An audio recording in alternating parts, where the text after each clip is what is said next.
We love Gulzar's songs. They drift like rain through cinema. Isn't it equally delightful to know the stories behind them? To know how some of these songs were born?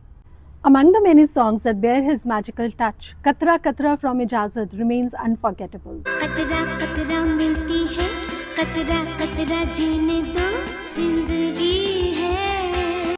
The song had a rare choice of words, unusual phrasing, an intimate tone, and a haunting weave of overlapping voices.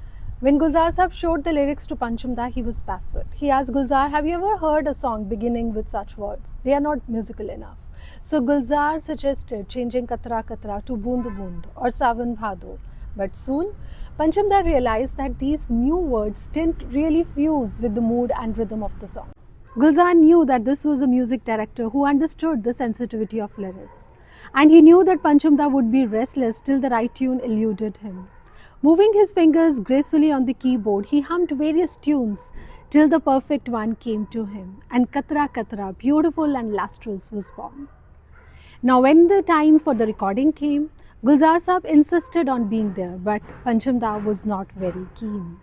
But Gulzar insisted because he needed to visualize the song before picturizing. So the recording started, but Gulzar Sahab was confused when he noticed that Pancham Da was recording one line and skipping the next. He wondered what was going on, but when he tried to intervene, Pancham Da waved to him and said that trust me. Later he recorded on another track the lines that he had skipped, fusing the two and creating an illusion as if two singers was fading in and out. Gulzar picturized the song to show as if one scene was dissolving into it.